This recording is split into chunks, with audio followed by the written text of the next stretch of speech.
The Bedini magnet motor.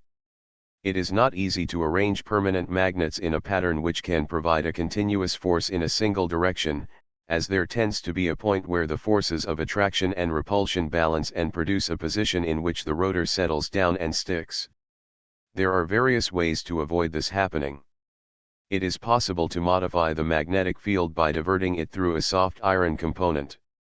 An example of this is John Bedini's simple design shown here.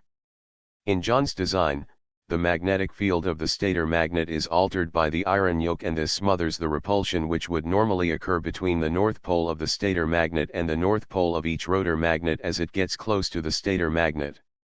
This arrangement allows the rotor magnets to receive a push as they pass by the stator magnet, producing a repeating thrust to keep the rotor rotating. To increase the power, there does not appear to be any reason why there should not be two stators as shown here. There does not appear to be any reason why several of these rotor/stator assemblies should not be attached to a single shaft to increase the power applied to the shaft and allow an increased level of useful work to be performed by the device, but this style of magnet motor rotates only slowly and should be considered a proof of concept device rather than a serious drive motor. The Phi transformer, which looks like a somewhat similar arrangement to the MEG, but it operates in quite a different way. Here, lines of magnetic flux coming from a permanent magnet are channeled through a laminated yoke which is effectively a circular mains transformer core. The difference is in the fact that instead of electronically driving a coil to alter the flux coming from the permanent magnet, in this system the magnet is rotated by a small motor. The performance of this device is impressive. The power required to rotate the magnet is not unduly affected by the current drawn from the coils. The flux is channeled through the laminated iron core, and in tests an output of 1200 watts for an input of 140 watts has been achieved, and that is a COP of 8.5, which is very respectable, especially for such a simple device. At http://jnoudin.free.fr/html/dsqromg2.htm a generator designed by Dave Squires is shown, dated 1999. All attempts to contact Dave Squires have been unsuccessful, so it is not known if the information there is from tests on a device which has actually been built or if it is just a theoretical design, though it is likely that it was not built at that time. The design is almost identical to the Phi transformer. A central core is produced by casting the shape shown below, using an amorphous iron powder/epoxy mix. However, as the operating frequency is low at only 50 Hz or 60 Hz, there does not seem to be any reason why normal transformer laminations should not be used, in which case 6 sets of shims shaped like this, which would make the winding of the coils very much easier, as standard bobbins could be slotted into place as the core yoke is being assembled. However, the complete core is shaped like this with coils placed in the slots. The thinking behind this arrangement is that the back EMF magnetic flux, which normally causes Lenz's law opposition to the free rotation of the magnets around the toroid, is diverted around behind the coil and turned so that instead of hindering the rotation, it actually assists it. The speed of rotation is quoted as being 1000 rpm for 50 Hz and 1200 rpm for 60 Hz. The coil windings are suggested as being 180 turns of AWG14, 16 SWG, for 120 volts AC, at a supposed current of 100 amps, which seems unrealistic, as the maximum current for that size of wire is quoted as being 5.9 amps. The magnets are 2 inches long, 1 inch deep neodymium set into a circular rotor of 12-inch diameter. There can, of course, be more than one rotor on a single shaft, and the number of turns would be doubled for 240 volts AC output. The yoke on which the coils are wound is effectively a series of toroids, though admittedly, not exactly circular in shape. An alternative shape which might be considered would be as shown below, where the section carrying the magnetic flux for any one coil is more isolated from the other toroids.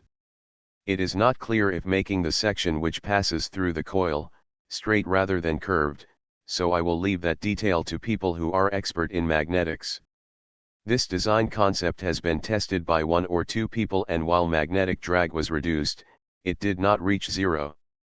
One arrangement suggested by Gary Stanley and verified by Stefan Hartmann in October 2003 is: here, two identical coils are wired in parallel and driven by a pulsed DC voltage. When they are powered up, a strong attraction is created between these stationary coils and the permanent magnet fixed to a rotating disc positioned between the coils. This attraction causes the rotor to rotate, moving the magnet into the space between the coils. If nothing were changed, then the magnet would overshoot the center of the coils and then experience a pull backwards towards the coils. To avoid this, the electrical power is cut as soon as the magnet passes the center of the coils. This produces a large voltage of the opposite polarity in the coil, and that has two beneficial effects. The first effect is that the poles of the coils are reversed, and instead of dragging the magnet backwards, the coils actually push the magnet onwards. The second effect is that the voltage pulse can be directed through diodes to pass that back EMF power pulse back to charge a battery, regaining some of the electrical power used to drive the rotor. Invention Intelligence, India. The following design for a permanent magnet motor was published in the April 1977 issue of Invention Intelligence in India. This design relies on the magnetic field of a magnet being distorted by having the pole faces angled at 45 degrees. In the diagram, the magnets are shown in blue and they are mounted in a non-magnetic stator and rotor material shown in gray. The rotor is mounted on two ball races shown in yellow. The theory is that the repulsing forces of the four north-north outer magnet pairs along with the repulsing forces of the four inner south-south magnet pairs should be continuously greater than the north-south attracting forces, thus giving continuous rotation. It appears most likely that this design is just a theory and that a working model has never been constructed. However, it is possible that this system might work very well, so the information is presented here for interest and possible experimentation. It might be remarked that making the magnet face have a 45-degree angle may well not skew the magnetic field sufficiently to give a big enough imbalance to provide significant drive power. One way to increase the effect might be to use a mu metal strip along the back of each magnet. Mu metal is an expensive material which conducts magnetic lines of force in a phenomenal way and so soaks up any magnetism near it. To recap, the underlying principle of the power of magnets is that each permanent magnet mentioned here has two magnetic poles, one north and one south pole, and these poles being of opposite type and near each other, form a dipole. This dipole unbalances the quantum environment around the magnet, causing continuous streams of energy to flow out in every direction from the magnet. These streams of energy are not what we see as lines of magnetic force, and to date, nobody has managed to design any piece of equipment which responds to that energy and which can be used to measure it. At this point in time, all we can do to estimate the energy flow is to divert it into a battery and then assess the battery charge by measuring the length of time that the battery can power a load from the energy which it received. This is a very crude method, but it does work. Steele Braden has experimented very extensively with this arrangement of magnets, and it is his experience that each magnet in a set of this kind affects the field of the following magnet. This effect is progressive, and by the fifth magnet, the magnetic push is no longer near enough to the horizontal to be fully effective. This is overcome by putting a non-magnetic wooden spacer between sets of 5 magnets as shown here. This gives transport of the rolling ferrous cylinder without any input power being required. There is no limit to the length of the magnetic strip along which the metal cylinder rolls, but the cylinder weight of 325 grams is essential for the inertial effect in keeping the cylinder rolling. With just a ferrous roller, the effect is not powerful. The magnets used by Steele for the track are standard ferrite magnets 75 mm long. This length does not show in the side view diagram above, as it runs away into the distance as does the length of the metal cylinder. The cylinder needs to overlap at least 3 magnets, and the rolling effect causes the cylinder to appear to have only one magnetic pole. The magnets have a north pole on one face and a south pole on the opposing face, and when they are stacked as shown, they are pulled together by the magnetic effect. Serious experimenters can contact Steele at sweetbra@value.net.nz for sharing of results or discussing observed effects. Steele has also experimented with a magnetic roller constructed from 20 wedge-shaped magnets 48 mm long and stacked inside a stainless steel tube. This produces a high-performance roller, but getting magnets which are wedge-shaped is not easy, nor are they cheap. Permanent magnet motors have a coefficient of performance, COP, of infinity as they produce output power, and the user does not have to provide any input power to make them operate. Remember, COP is defined as output power divided by the input power which has to be provided by the user to make the device operate. In the following chapter, we will be considering pulse systems, where the user has to provide input pulses to make the device operate.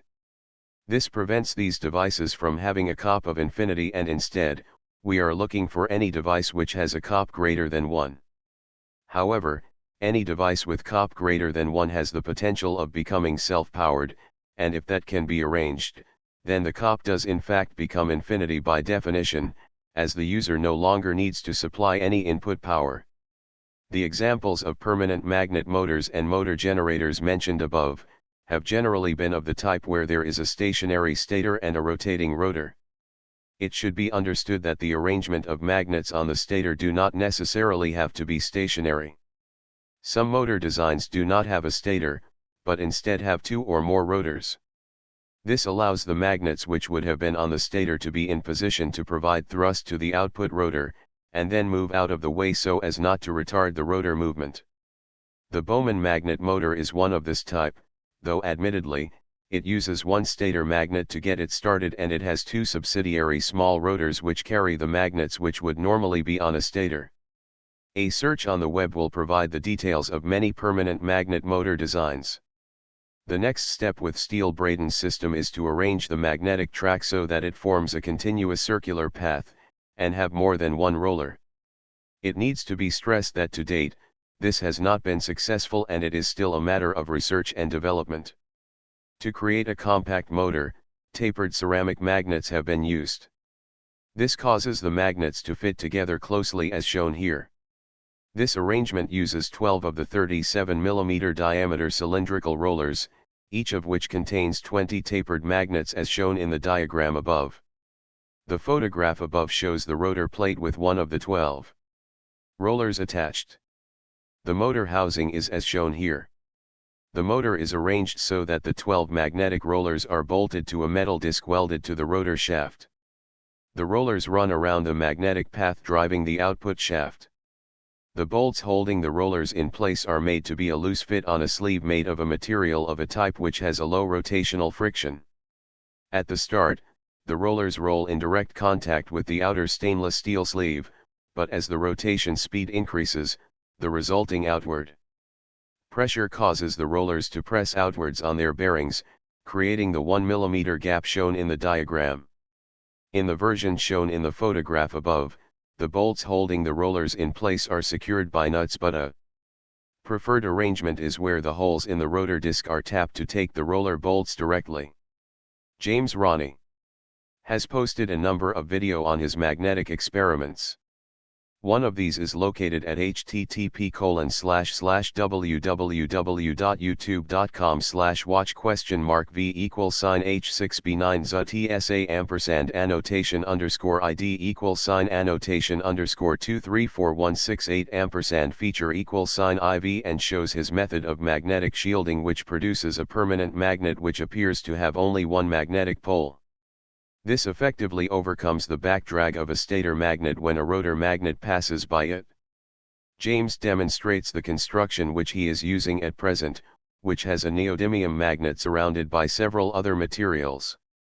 He says, the outer shielding is flashing material which is commonly sold in hardware stores in the US. I have no idea of its exact composition. This simple demonstration, which I first posted on January 21, 2008, shows just how effective one-way shielding is in producing a net gain. Here, you see 2 specially shielded magnets being moved close together. When the two shielded faces are pushed together there is no magnetic effect, but when they are reversed and the opposing two faces are pushed towards each other there is a sizable magnetic push, which moves the stationary magnet away. It is this thrust which is the making a fuel-less permanent magnet motor using any one of a number of different possible designs. My long-awaited video showing the method of magnetic shielding which I use. However, shielding is just the half of it, and the other half is the exact position of the stator and the angle of approach of the incoming magnets. At all times, only like poles are used as the primary pole, which means that the magnets approaching the stator will be two like poles which must be able to pass close by each other. This approach is what I call the back door to my stator, where one of the like poles has been heavily shielded. However, if you provide too much shielding on the stator magnet, then the rotor magnet will be attracted to the heavy metal of that shielding, and that would cause a braking effect, opposing the rotation of the rotor. To neutralize this effect we can allow some of the like pole to pass through the shielding. When the right amount of magnetism passes through the shielding it exactly balances the attraction of the rotor magnet to the metallic shielding of the stator magnet, allowing unhindered movement of the rotor as it passes the stator magnet. As soon as the rotor magnet has passed the back door of the stator magnet, and moved into the unshielded area, the like poles of the stator magnet and the rotor magnet repel each other, giving the rotor a strong push in its direction of rotation. This, of course, is immediately repeated by the next rotor magnet, providing the rotational drive for the motor. The turning force is enormous, even on this small scale, and if scaled up, would have enough power to drive a car or power a home. When you take this two-dimensional layout and turn it into a three-dimensional layout, by placing several rotors on the same shaft, you get a tremendous amount of thrust, capable of handling heavy loads and still keep working with the greatest of ease. Best of all, there is only one moving part and it is 99% friction-free.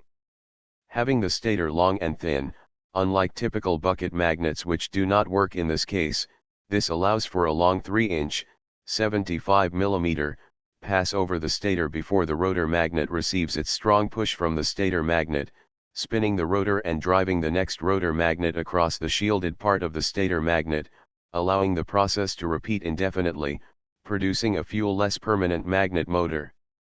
Our thanks go to James for sharing his design information freely like this. He invites everybody to copy and repost his videos as the web hosting sites, such as YouTube, repeatedly take his videos down. Due to this repeated opposition to this information from James, it is quite possible that by the time you read this, the video pointed to by the above link will no longer be available at that address. The details from his videos are as follows. The magnet used is a grade 52 strength neodymium magnet 2x1x1/4, 50 mm x 25 mm x 6 mm, and it is encased in 5 different types of material in order to give it modified magnetic characteristics. The completed set of materials is wrapped in the silver aluminium adhesive tape used for ductwork construction and so, looks like this. In this picture, a steel screw is shown held on one face by the residual magnetic field, but that screw falls off the back face as there is not enough magnetism there to hold it in place. Underneath the tape are 2 shells made from any thin magnetic metal material. James uses thin flashing metal as that is readily available and is easy to bend into shape. As the objective is to encase the magnet on 3 sides, the metal is cut and bent like this. The resulting shape is not unlike a book. There are 2 of these metal casings, one inside the other. Each of these casings contains an alkaline battery inside it. James stresses that these batteries need to be fully discharged in case a short circuit develops inside the casing. The inner casing contains the magnet and the 1/4, 6 mm, plastic spacer supplied with the magnet, making an overall thickness of 1/2, 12 mm, placed up against the alkaline battery which has a 14 mm diameter, which means that the lower face of the inner casing is not quite parallel with the upper face. In the diagram, the metal casing is shown in red. Outside that metal casing, there is a second alkaline battery and above it, there is a 50 mm, diameter shallow metal cap from a container. Between the metal cap and the upper metallic case there is a 1/4, 6 mm, layer of sheets of paper as shown here. James stresses that the spacers made of plastic and paper can be made of almost any non-magnetic material except aluminium, which has unusual magnetic properties. The shielded magnet can be used in two different ways, either in attraction or repulsion. The repulsion mode is slightly more powerful than the attraction mode, but some permanent magnet motors built using it have found that the magnets lost their magnetization after some 3 months of continuous operation. Using the attraction method, where the rotor magnet pole is selected to be opposite to the stator magnetic pole, is nearly as powerful and never causes the magnets to get depleted. James demonstrates the attraction mode in one of his videos. This view is looking vertically downwards on a horizontally mounted bicycle wheel which has 6 magnets attached to the rim.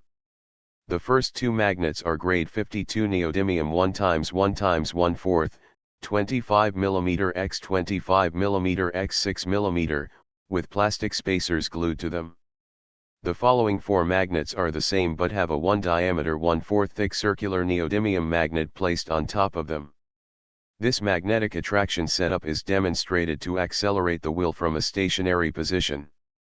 However, in my opinion, this video is not very satisfactory in that it is conceivable that the view is not vertical but horizontal and the rotation taking place due to the weight imbalance of the wheel, as the wheel is restrained immediately after it has stopped instead of allowing time to show that no reverse motion occurs. Also, no information is given as to why the 6 magnets are not identical, nor why the whole of the rim did not have magnets attached to it, demonstrating continuous rotation. It might be remarked that a wheel of this type is probably a little light for a magnetic rotor, as there is considerable advantage in having sufficient rotor weight to generate the momentum needed to carry the rotor past any magnetic sticking point. I can also be remarked that the wheel really needs to be balanced by having an equivalent set of 6 magnets on the opposite side of the wheel rim, and that placing additional shielded stator magnets at an odd number of positions around the wheel would give a steady powering of the rotor even with only 2 sets of 6 rim magnets on the rotor. Emil Hartmann and Howard Johnson. Both Emil Hartmann and Howard Johnson have been granted U.S. patents on arrangements of permanent magnets which produce a directional push along a straight path.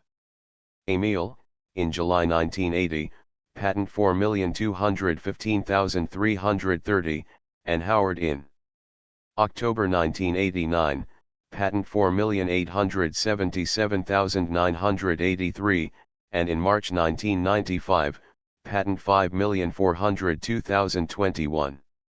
Each of these patents show very different methods of producing the magnetic push, and each method has been proven by prototypes constructed by the inventors.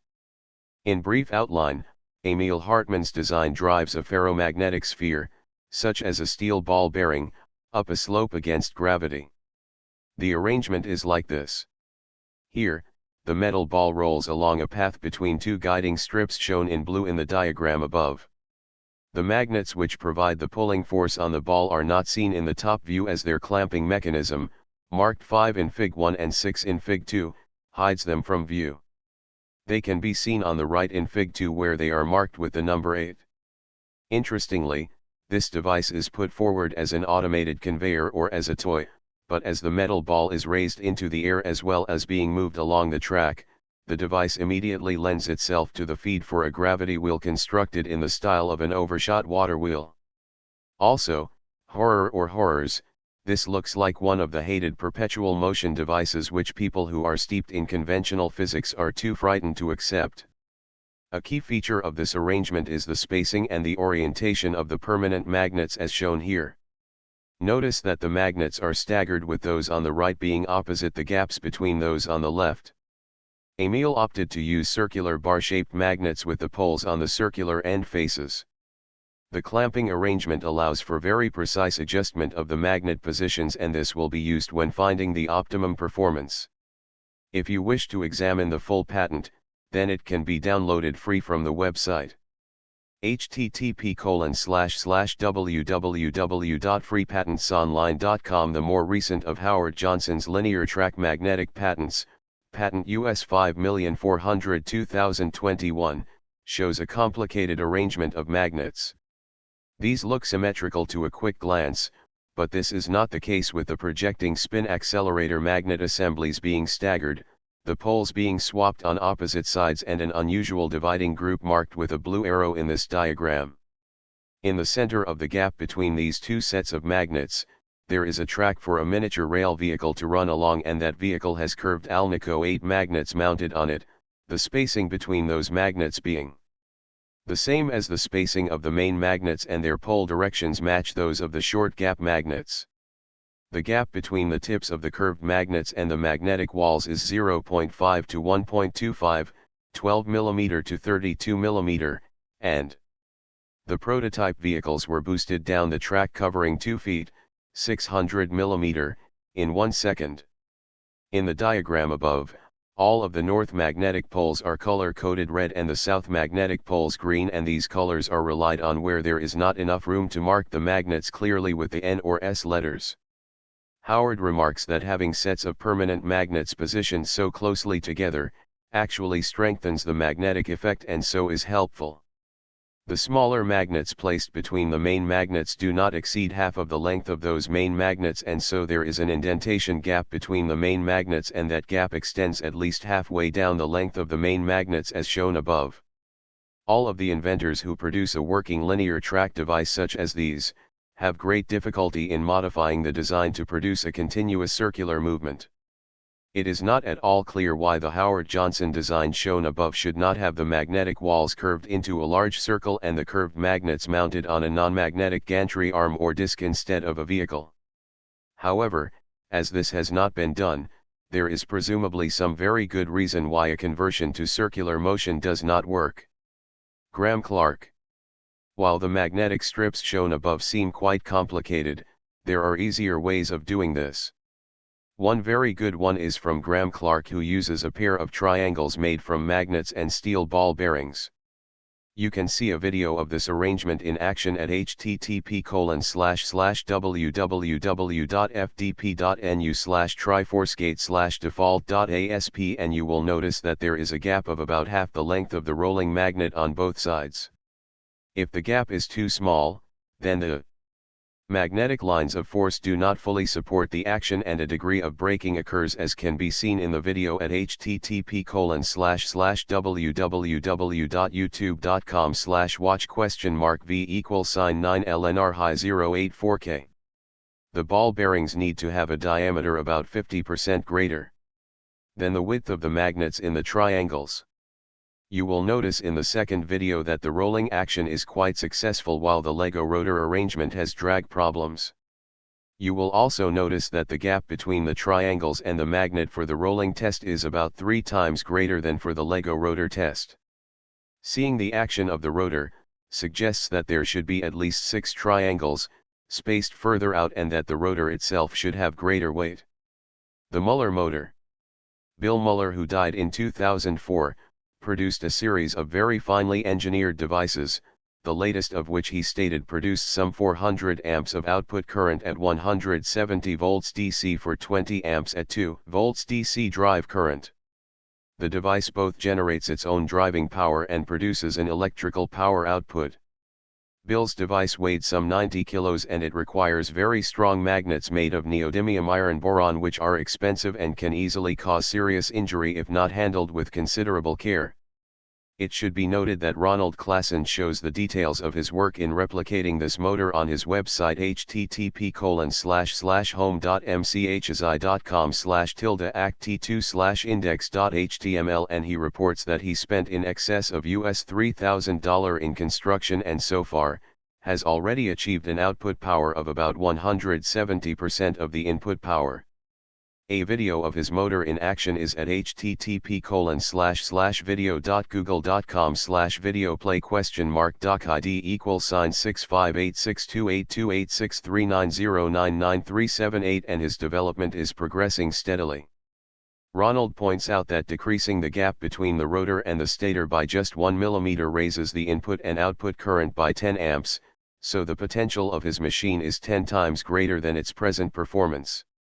Ronald has not implemented this as yet since the cost of the switching components is fairly high. His construction looks like this. The Muller motor has a lot in common with Robert Adams' pulsed permanent magnet motor. Both use a rotor which contains permanent magnets. Both pulse electromagnets at the precise moment to achieve maximum rotor torque. Both have pickup coils for generating an electrical output. There are, however, considerable differences. Bill Muller's coils are wound in an unusual way as shown below. He positions his rotor magnets off-center in relation to the stator coils. His coils are operated in pairs which are wired in series, one each side of the rotor. He has an odd number of coils and an even number of permanent magnets. His magnets are positioned with alternate polarity, N, S, N, S. In order to make it easier to follow, the diagrams below show just 5 coil pairs and 6 magnets, but much larger numbers are normally used in an actual construction of the device, typically magnets. Stator 2 required. Rotor 1 required. Magnet south. Magnet north. Magnet south. Magnet north. Magnet south. Magnet north. Coil magnet relative spacing. If AC mains voltage is used, then the drive wiring may be as shown here. When adapted for 5 pairs of coils, this becomes rotor angular positions. Drive switching. If DC switching is used, then the circuit may be drive pulse sequence. This is an unusual arrangement made all the more peculiar by the fact that the drive pulsing is carried out on the same coils which are used for power generation.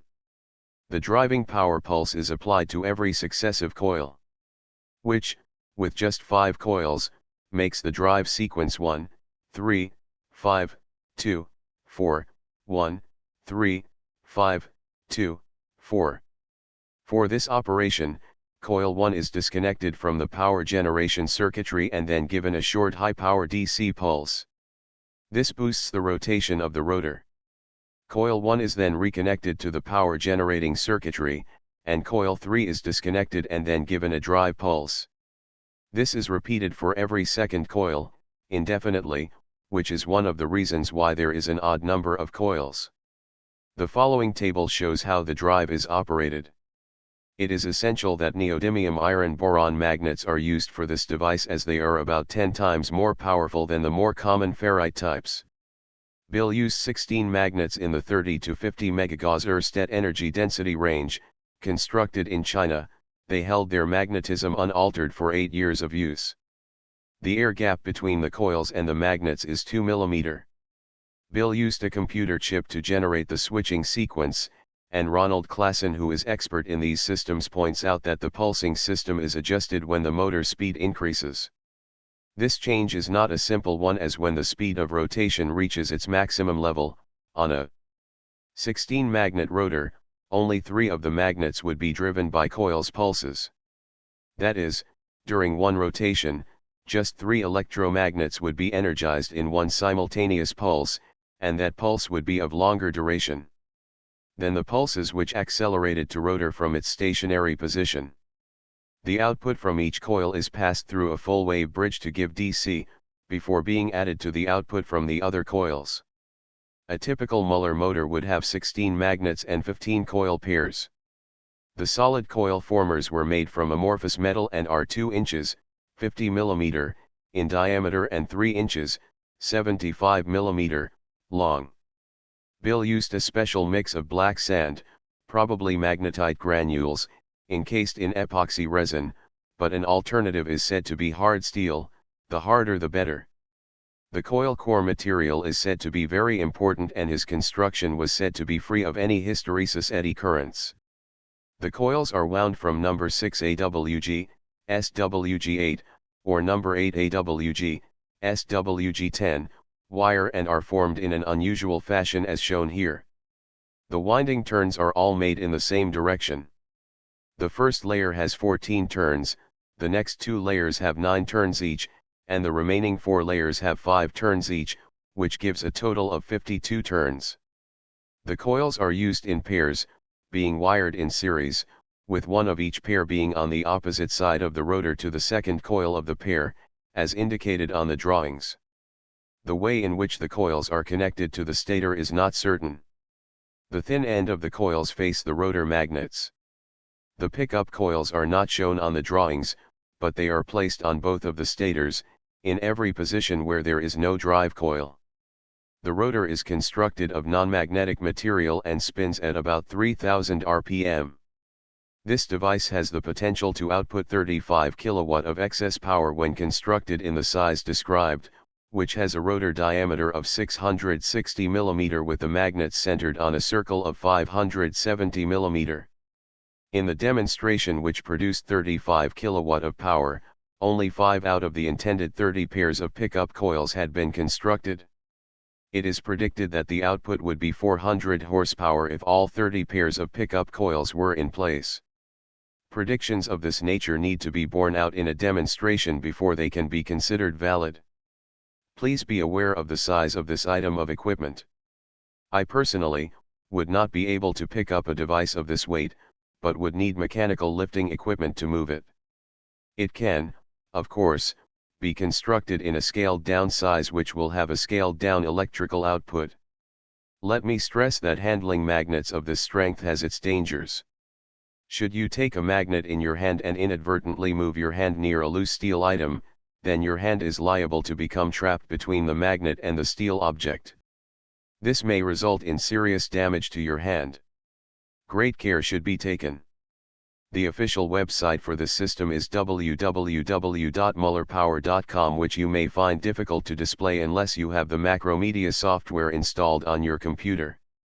An alternative information site on the constructional details is http://www.thevlastpageinternet.com/menu/muller.htm, which shows both motor details and details of a separate over Unity experiment which lights 4300W light bulbs while taking 1100W directly from the AC mains supply. The rotoverter. Not all pulsed drive systems use permanent magnets as part of their drive mechanism. For example, the rotoverter systems uses standard three-phase electric motors instead of magnets. In addition, some of the electrical driving power can be recovered for reuse. This system has been reproduced by several independent researchers, and it produces a substantial power gain when driving devices which need an electrical motor to operate. At this time, the website www.thevlastpageinternet.com/electromagnetic-dev/arc-research/rotoverter.htm has details on how to construct the device. The outline details are as follows. The output device is an alternator which is driven by a three-phase mains-powered, 3 HP to 7.5 HP motor. Both of these devices can be standard asynchronous squirrel cage motors. The drive motor is operated in a highly non-standard manner. It is a 240V motor with 6 windings as shown below. These windings are connected in series to make an arrangement which should require 480 volts to drive it, but instead, it is fed with 120 volts of single-phase AC. The input voltage for the motor should always be a quarter of its rated operational voltage. A virtual third phase is created by using a capacitor which creates a 90-degree phase shift between the applied voltage and the current. The objective is to tune the motor windings to give resonant operation. A start-up capacitor is connected into the circuit using the press button switch shown, to get the motor up to speed, at which point the switch is released, allowing the motor to run with a much smaller capacitor in place. Although the running capacitor is shown as a fixed value, in practice, that capacitor needs to be adjusted while the motor is running, to give resonant operation. For this, a bank of capacitors is usually constructed, each capacitor having its own on/off switch, so that different combinations of switch closures give a wide range of different overall values of capacitance.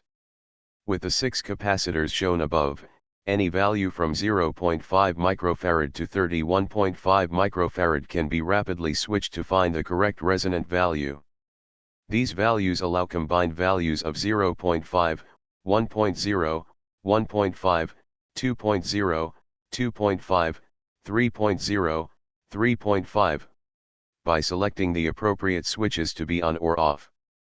Should you need a value greater than this, then wire a 32 microfarad capacitor in place and connect the substitution box across it to test higher values step by step to find the optimum value of capacitor to use. The capacitors need to be powerful, oil-filled units with a high voltage rating, in other words, large, heavy and expensive.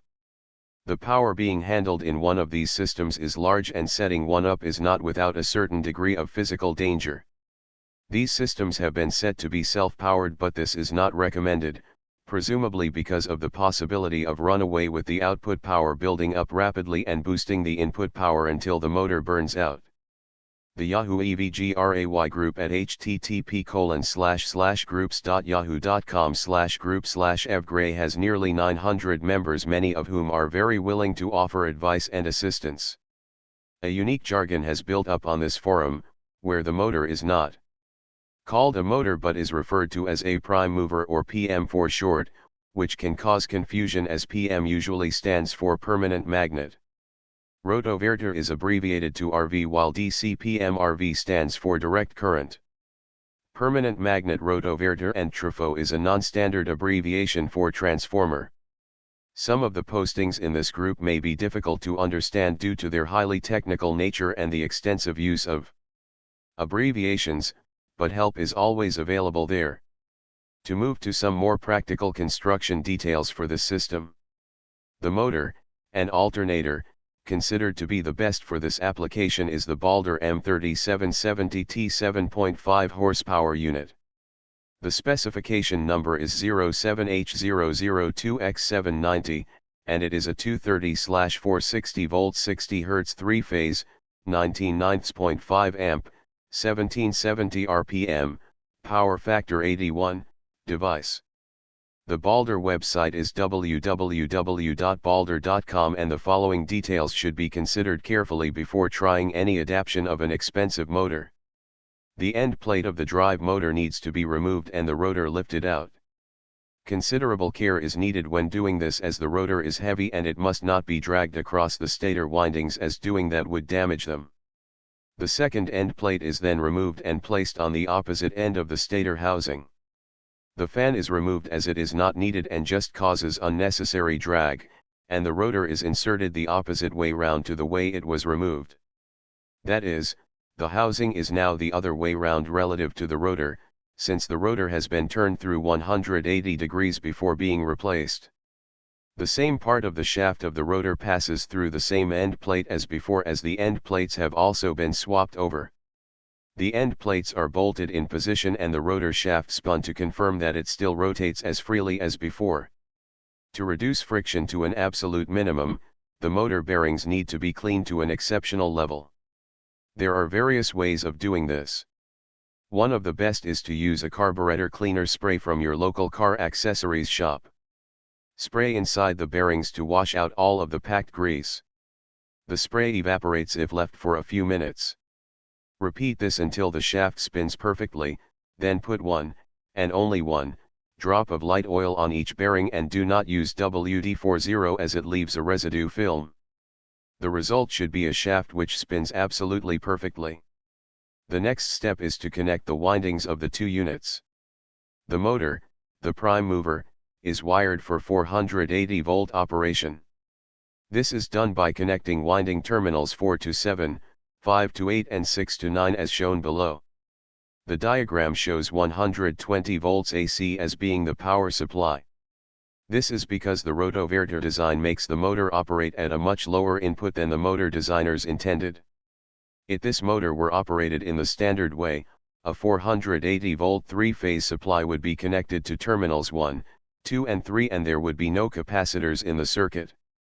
It is suggested that the jumpering of the motor windings is more neatly done by removing the junction box cover and drilling through it to carry the connections outside to external connectors, jumpered neatly to show clearly how the connections have been made for each unit, and to allow easy alterations should it be decided to change the jumpering for any reason. The same is done for the unit which is to be used as the alternator.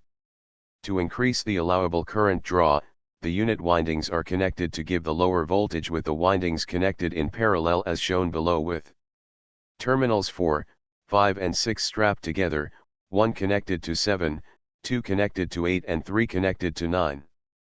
This gives a 3-phase output on terminals 1, 2 and 3. This can be used as a 3-phase AC output or as 3 single-phase AC outputs, or as a DC output by wiring it as shown here. The motor and the alternator are then mounted securely in exact alignment and coupled together.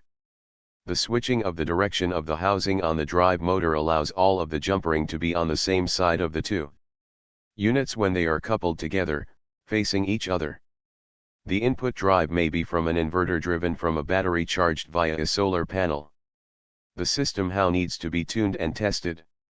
This involves finding the best starting capacitor which will be switched into the circuit for a few seconds at startup, and the best running capacitor.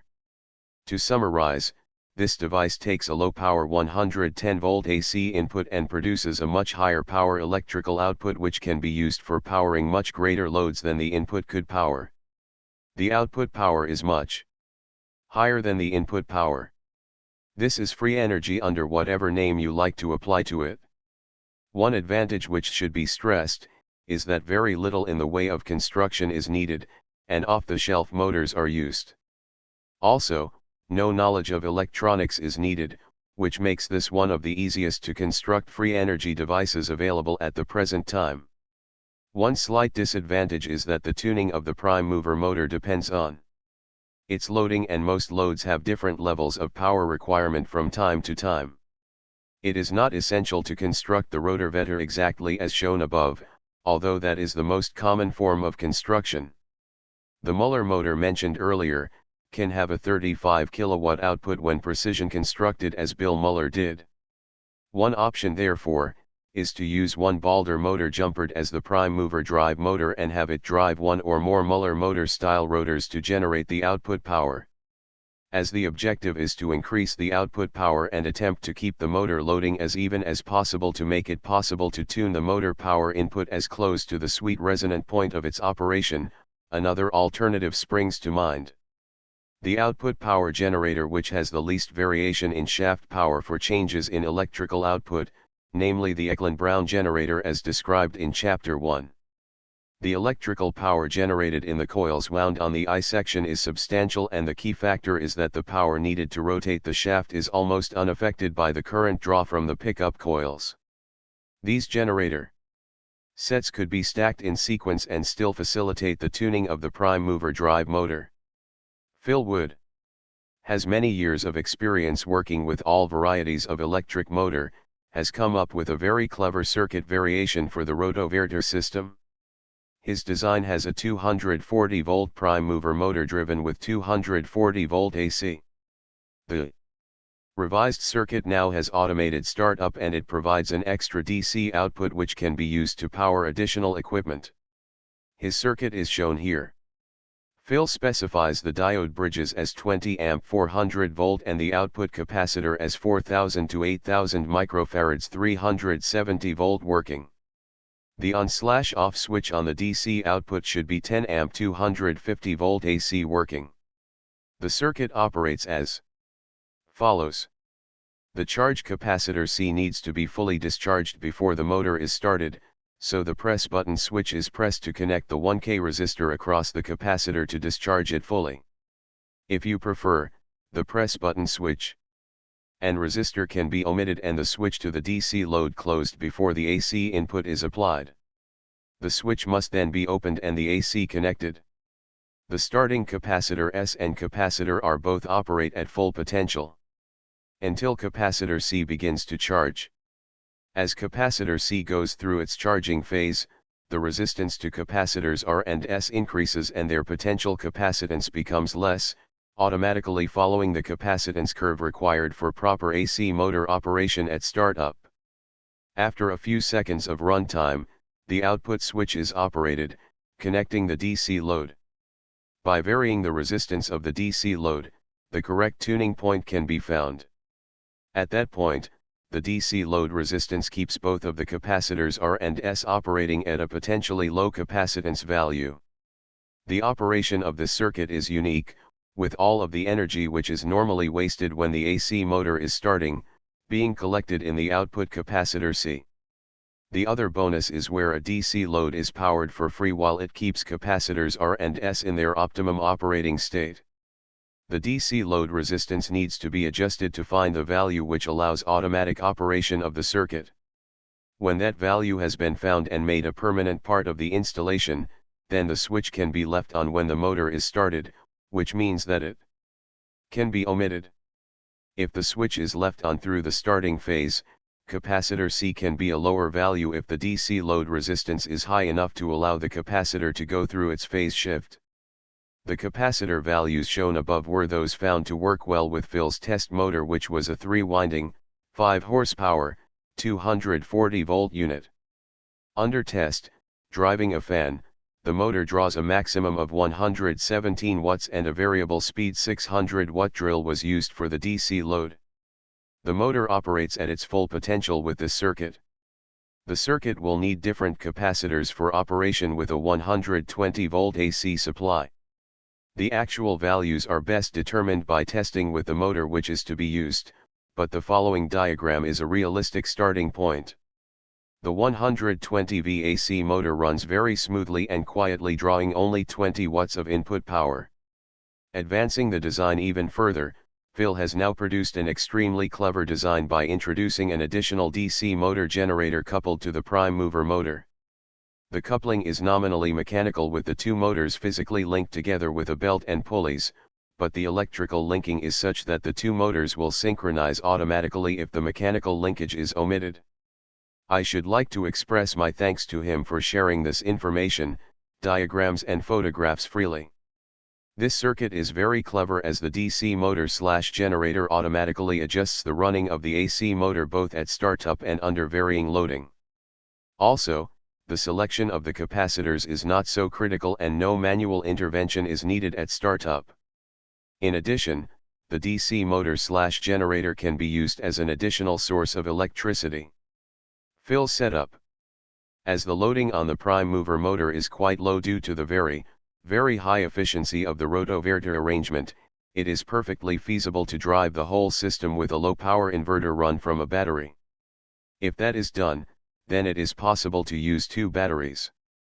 One is charged by the DC generator while the other is driving the inverter. A timer circuit then switches the batteries over on a regular basis using relay switching. Extra energy collection. A very effective additional circuit has been developed by David Kusolides. This circuit allows extra current to be drawn off a rotoverter while it is running, without increasing the input power needed to drive the rotoverter. David's circuit can be used with a wide range of systems, but here it is being shown as an addition to the rotoverter system, raising its efficiency even higher than before. As is common with many effective circuits, it is basically very simple looking, and its apparent operation is easily explained. The objective is to draw additional current from the rotoverter and use that current to charge one or more batteries, without loading the rotoverter at all. The current takeoff is in the form of a rapid series of current pulses which can be heard as a series of faint clicks when fed into the battery. Let us examine the circuit section by section. First, we start with a standard off-the-shelf 3-phase motor. In this example, the motor is a 7.5 horsepower motor, which when wired in rotoverter mode, using just a single-phase supply as shown here, only draws a very low amount of power when running, especially if the single-phase supply is about 25% of the voltage rating of the motor. Because the running power draw is so low, it is possible to run this motor from a standard battery-powered inverter, but the current draw at startup is some 17 amps, so the mains is used to get the motor started and then the motor is switched from the mains to the inverter. The inverter also allows easy measurement of the power input and so makes for easier calculation of the overall power efficiency of the system. There is a power extraction device called a diode plug, which in spite of its seeming simplicity, is actually much more subtle in its operation than would appear from a quick glance at the circuit. This circuit has been presented as a public domain non-copyrightable circuit by Hector Porras Torres and it is capable of extracting power from a range of different systems, without affecting those systems or increasing their power draw. In the circuit presented below, just the first half of the diode plug is utilized, though it should perhaps be stressed that it would be perfectly feasible to raise the efficiency of the circuit even further by adding extra components to duplicate the power feed from the battery, drawing on both parts of the diode plug circuit. For clarity, this is not shown here, but it should be understood that it is a possible, and indeed desirable, extension to the circuitry described here. When the motor is running, high voltages are developed across the windings of the motor. As only the first half of the diode plug is being shown here, we will be capturing and using the negative going voltages. These negative going pulses are picked up, stored in a capacitor and used to charge a battery using the following circuit. Here we have the same rotoverter circuit as before, with high voltage being developed across capacitor C1. The battery charging section is a free-floating circuit connected to point A of the motor. The high voltage diode D1 is used to feed negative going pulses to capacitor C2, which causes a large charge to build up in that capacitor.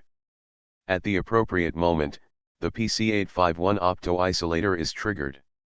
This feeds a current into the base of the 2N3439 transistor, switching it on and firing the 2N6509 thyristor. This effectively switches capacitor C2 across the battery, which discharges the capacitor into the battery. This feeds a substantial charging power pulse into the battery. As the capacitor voltage drops, the thyristor is starved of current and it turns off automatically. The charging sequence for the capacitor starts again with the next pulse from the windings of the motor. The only other thing to be arranged is the triggering of the opto-isolator. This should be done at the peak of a positive voltage on the motor windings and has been built like this. Here, we have the rotoverter motor as before, with the voltage developed on C1 being used to trigger the opto-isolator at the appropriate moment. The voltage on C1 is sensed by the diode D2, the preset resistor VR1 and the resistor R1. These place a load of some 18.2 kΩ on capacitor C1 as the neon has a very high resistance when not conducting. The 10-turn preset resistor is adjusted to make the neon fire at the peak of the voltage wave coming from the motor. Although the adjustment screw of most preset resistors is fully isolated from the resistor, it is recommended that adjustment of the screw be done using an insulated main tester type of screwdriver, or a solid plastic trimmer core adjustment tool.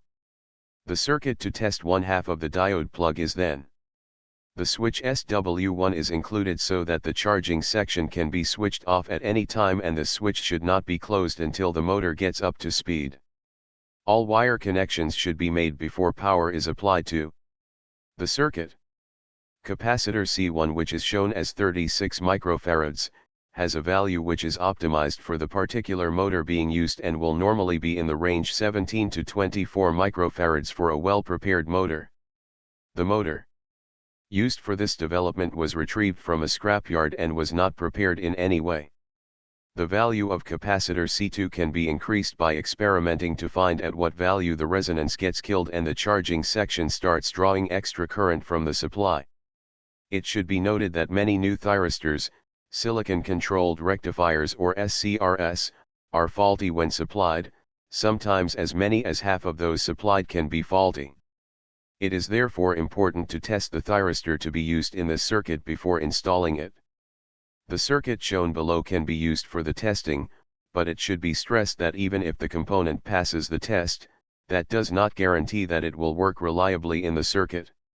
For example, while 2N6509 thyristors are generally satisfactory, it has been found that C126D types are not. A thyristor passing the test may still operate unpredictably with false triggers. Please note that the 2N6509 package has the anode connected inside the housing to the metal mounting tab. Components list: 1 kΩ resistor 0.25 watt, 8.2 kΩ resistor 0.25 watt, 10 kΩ preset resistor 4.7 millifarad 440 volt or higher, capacitor 1 polypropylene 36 millifarad 440 volts or higher, capacitor 1 nonpolarized polypropylene.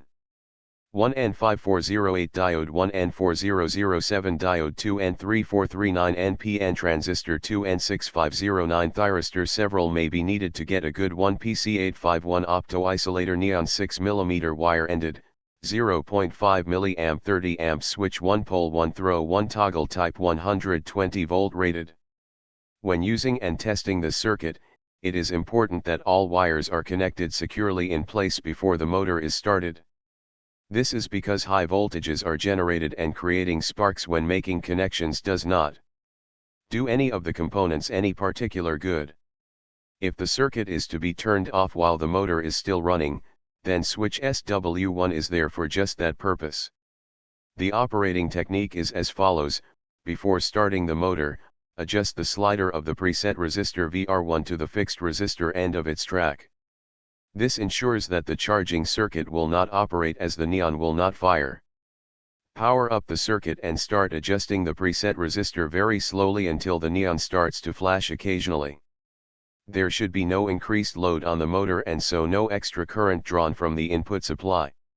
If there is an increase in the load, you will be able to tell by the speed of the motor and the sound it makes.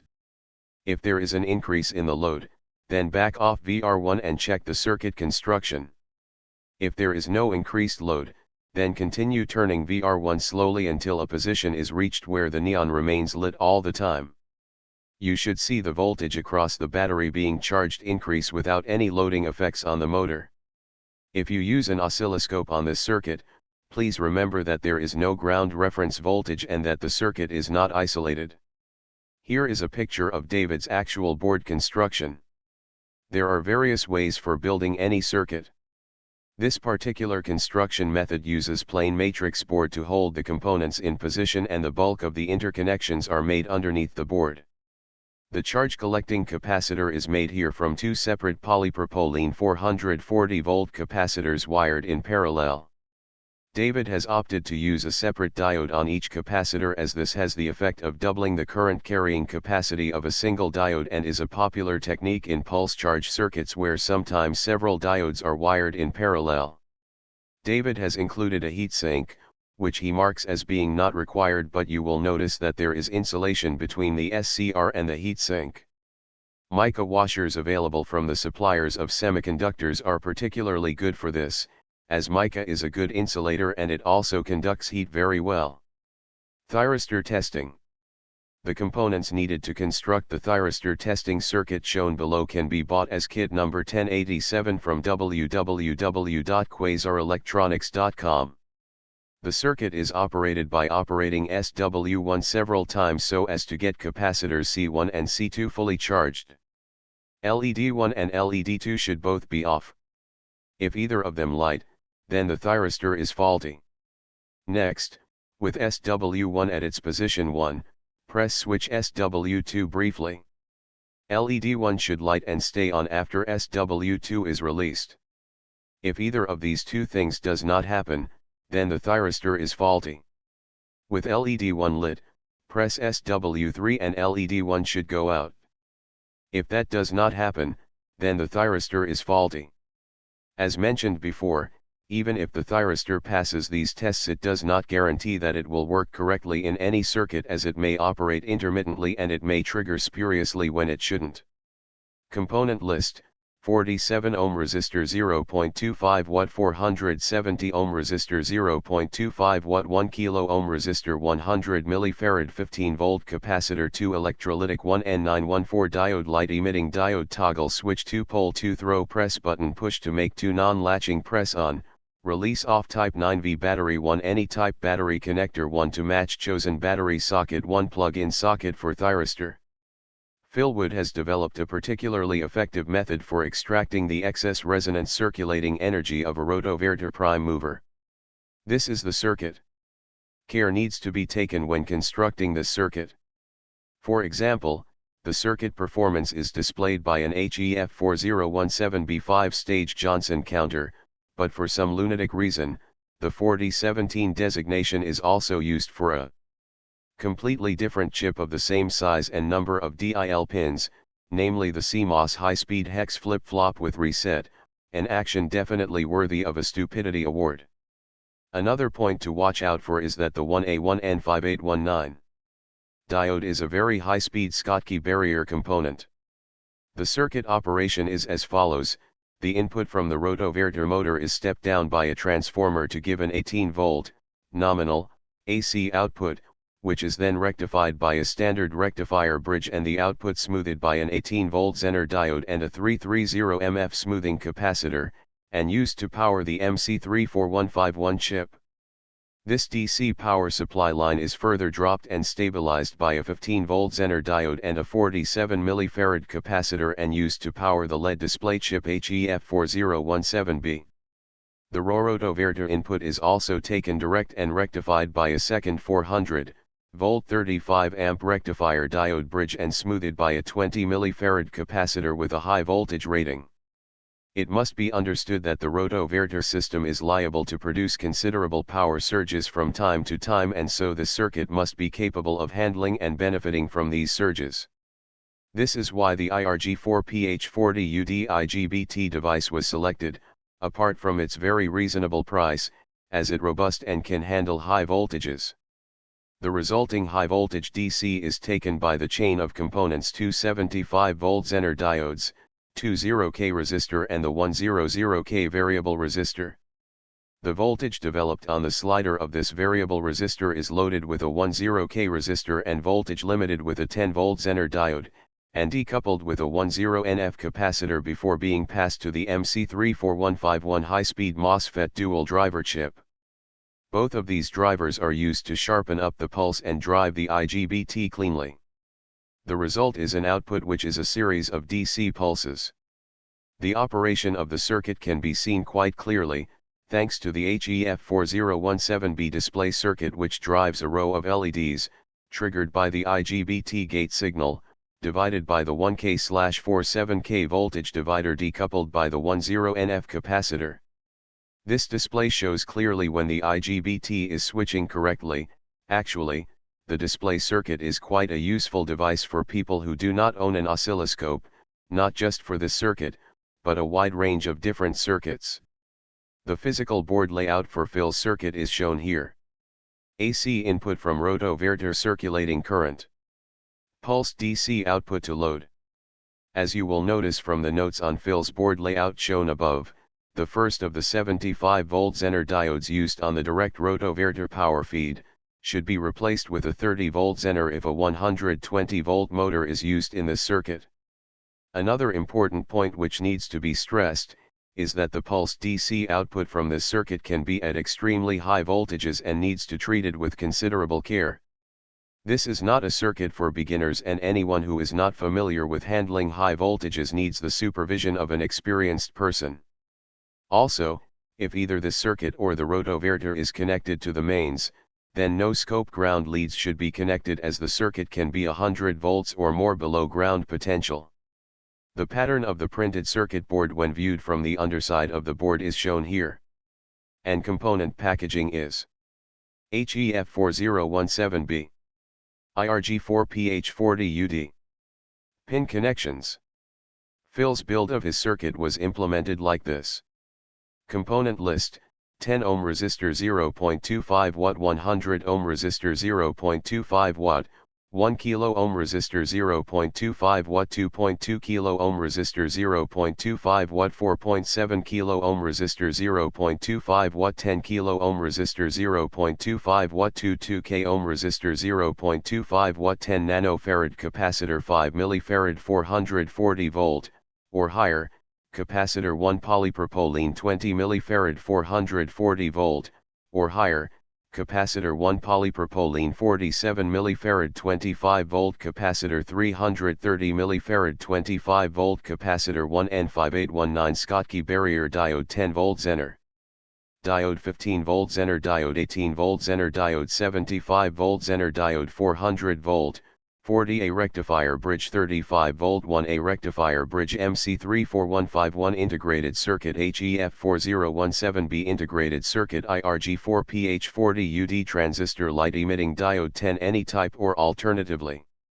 and LED array 100 kΩ variable resistor 1 plastic knob for variable resistor 240 18V mains transformer 150 mA or higher rated 10 amp switch 1 pole 1 throw 1 toggle type, 120V rated. Professor Kevin R. Sullivan. It is felt that some specific information on alternators would be helpful at this point. My thanks goes to Professor Kevin R. Sullivan, Professor of Automotive Technology, Skyline College, San Bruno, California, who has given his kind permission for the reproduction of the following training material from his excellent website at http://www.autoshop101.com, which I recommend that you visit. The following material is his copyright and all rights are reserved by Professor Sullivan. Understanding the alternator. The charging system. A vehicle charging system has three major components: the battery, the alternator, and the regulator. The alternator works together with the battery to supply power when the vehicle is running. The output of an alternator is direct current, DC, however the alternator actually creates AC voltage which is then converted to DC as it leaves the alternator on its way to charge the battery and power the other electrical loads. The charging system circuit. 4 wires connect the alternator to the rest of the charging system. B is the alternator output wire that supplies current to the battery. IG is the ignition input that turns on the alternator/regulator assembly. S is used by the regulator to monitor charging voltage at the battery. L is the wire the regulator uses to ground the charge warning lamp. Alternator terminal IDs. S terminal senses the battery voltage. IG terminal, ignition switch signal turns regulator on. L terminal, grounds warning lamp. B terminal, alternator output terminal. F terminal, regulator full field bypass. The alternator assembly. Alternator overview. The alternator contains a rotating field winding called the rotor, a stationary induction winding called the stator, a diode assembly called the rectifier bridge, a control device called the voltage regulator, 2 internal fans to promote air circulation. Alternator design. Most regulators are on the inside the alternator. Older models have externally mounted regulators. Unlike other models, this model can be easily serviced from the rear of the unit. The rear cover can be removed to expose internal parts. However, today's practice is to replace the alternator as a unit, should one of its internal components fail. Drive pulley. Alternator drive pulleys either bolt on or are pressed on the rotor shaft. Both V and multi-groove types are used. Please note this alternator does not have an external fan as part of the pulley assembly. While many manufacturers do use an external fan for cooling, this alternator has 2 internal fans to draw air in for cooling. Inside the alternator. Removal of the rear cover reveals the regulator which controls the output of the alternator, the brushes which conduct current to the rotor field winding, the rectifier bridge which converts the generated AC voltage to a DC voltage, the slip rings, part of the rotor assembly, which are connected to each end of the field winding. Brushes. 2 slip rings are located on one end of the rotor assembly. Each end of the rotor field winding is attached to a slip ring. This allows current to flow through the field winding. 2 stationary carbon brushes ride on the 2 rotating slip rings. These bushes are either soldered or bolted in position. Electronic IC regulator. The regulator is the brain of the charging system. It monitors both the battery voltage and the stator voltage and, depending on the measured voltages, it adjusts the amount of rotor field current so as to control the output of the alternator. Regulators can be mounted in an internal or an external position. Nowadays, most alternators have a regulator which is mounted internally. Diode rectifier. The diode rectifier bridge is responsible for the conversion or rectification of AC voltage to DC voltage. 6 or 8 diodes are used to rectify the AC stator voltage to DC voltage. Half of these diodes are used on the positive side and the other half on the negative side. Inside the alternator. Opening the case reveals the rotor winding assembly, which rotates inside the stator winding. The rotor generates a magnetic field and the stator winding develops voltage, which causes current to flow from the induced magnetic field of the rotor. The rotor assembly. A basic rotor consists of an iron core, a coil winding, 2 slip rings, and 2 claw-shaped finger pole pieces. Some models have support bearings and 1 or 2 internal cooling fans. The rotor is driven or rotated inside the alternator by an engine, alternator, drive belt. The rotor contains the field winding wound over an iron core, which is part of the shaft. Surrounding the field coil are 2 claw-type finger poles. Each end of the rotor field winding is attached to a slip ring. Stationary brushes connect the alternator to the rotor. The rotor assembly is supported by bearings, one on the shaft and the other in the drive frame. Alternating magnetic field. The rotor field winding creates the magnetic field that induces voltage in the stator. The magnetic field saturates the iron finger poles. One finger pole becomes a north pole and the other a south pole. The rotor spins, creating an alternating magnetic field, north, south, etc. Stator winding. The stator winding looks like the picture above. Rotor-stator relationship. As the rotor assembly rotates within the stator winding, the alternating magnetic field from the spinning rotor induces an alternating voltage into the stator winding.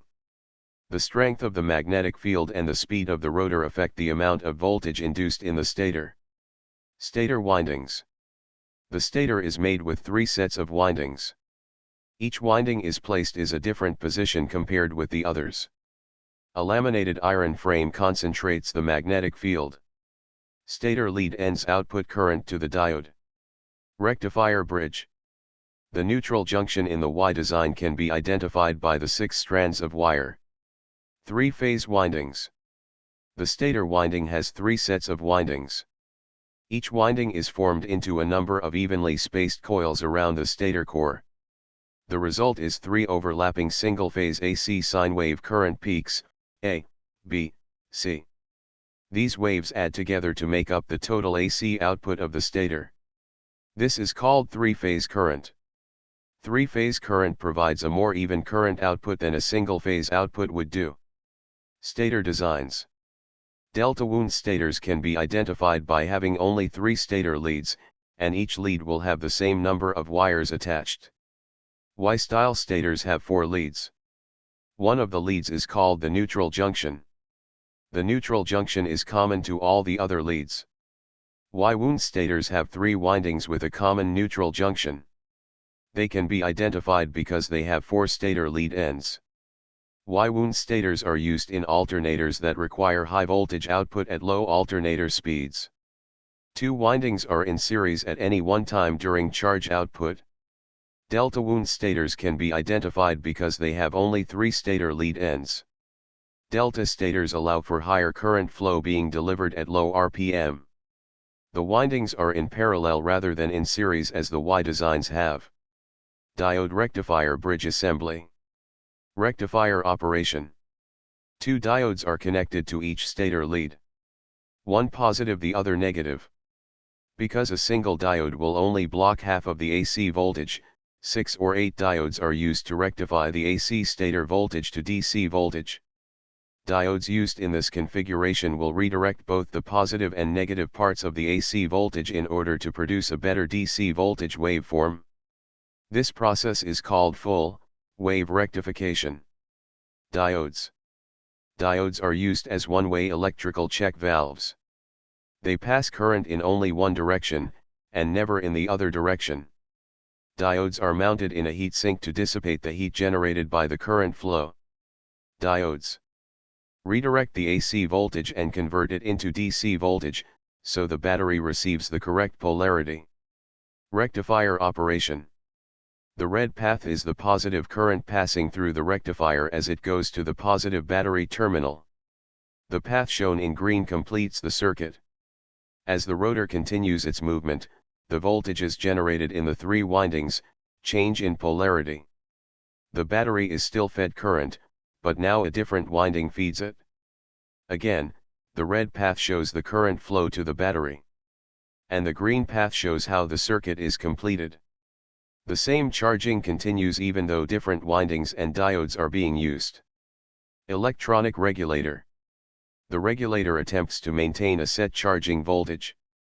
If the charging voltage falls below this point, the regulator increases the field current, which strengthens the magnetic field, resulting in a raising of the alternator output voltage. If the charging voltage rises above this point, the regulator decreases the field current, thus weakening the magnetic field, producing a lowering of the alternator output voltage. Regulator types. Two regulator designs can be used. The first type is the grounded regulator type. This type of regulator controls the amount of current flowing through the battery ground, negative, into the field winding in the rotor. The second type is the grounded field type. This type of regulator controls the amount of current flowing from the battery positive, B+, into the field winding in the rotor. The working alternator. The regulator monitors battery voltage and controls current flow to the rotor assembly. The rotor produces a magnetic field. Voltage is induced in the stator windings.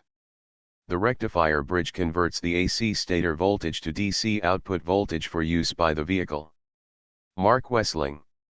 A proposed generator design put forward by Mark Wessling has the promise of particularly high performance. This is presented here as an idea as this device has not yet been built as far as I am aware. Mark calls this the infinity motor/generator. In this design, the rotor drive is achieved through the use of 4 or more independent small high-speed motors, each mounted on the main rotor and each provided with its own smaller rotor as shown here. Seen from the front, the rotors are positioned like this. The magnets are mounted very securely in the small rotors so as to be sure that they cannot break loose when the rotor spins at high speed. The drive mechanism for the main rotor is unusual in that it uses the Lenz's law drag effect. There is a ring of power pickup coils positioned so that when the magnets of the small rotors are in the position farthest from the main rotor axle, they are directly facing the coil as shown here. This has very little effect until an electric current is drawn from the coils. When that happens, the Lenz's law drag opposes the movement of the magnet. But, as the moving magnet is effectively mounted on the large rotor, that opposing push drives the large rotor in the opposite direction. If the small rotors spin in a clockwise direction, then the large rotor will be driven in a counterclockwise direction. Surprisingly, the greater the current draw, the greater the rotation rate of the large rotor. It is envisaged that the spin rate of the large rotor may become excessive, so in order to slow it down while producing additional output power, the main rotor shaft is extended and an ordinary magnet/coil generator arrangement attached to it. While initially, each 9-volt motor has been shown with its own separate battery, there is no particular need for the motors to be 9-volt, and a more convenient arrangement is where all 4 motors are fed power from a single source, using 2 insulated slip rings mounted on the axle with spring-loaded brushes pressing against them as shown here. This drawing omits 2 of the small rotors and their motors in order to show a possible slip ring and brush arrangement. Each experienced constructor has his own idea as to the optimum spacing between magnets on a rotor and a set of power pickup coils. The different types and strengths of the magnets used in different implementations of this design also has an effect on this spacing. The very experienced New Zealand experimenter and inventor, Robert Adams, has found that spacings around half an inch, 12 mm, can give optimum performance. Other builders are of the opinion that the space between the magnet and the coils should be the minimum possible. To allow for experimentation to find the optimum spacing, it is suggested that the construction should allow for the gap between each set of magnets and their associated coils to be adjustable. To allow for this, the style of construction shown here might be considered. With this arrangement, wing nuts are used to allow easy adjustment of the position of the coils. The slip ring on that side of the axle needs to be much wider to allow this change of position without affecting the power feed through the slip ring. Mark has advanced his idea further and is in the process of constructing a prototype. His more advanced method uses cylindrical magnets which are magnetized along the axis of the cylinder. One such magnet is this one from www.magnet4less.com. The design uses 8 small DC motors with unloaded speed of 8,000 rpm, mounted on the rotor, each with one of these magnets mounted on the motor drive shaft, as shown here. The other power collection methods remain the same as shown previously. The coils shown for this latest suggestion are air core, but what works best has to be determined through experimentation.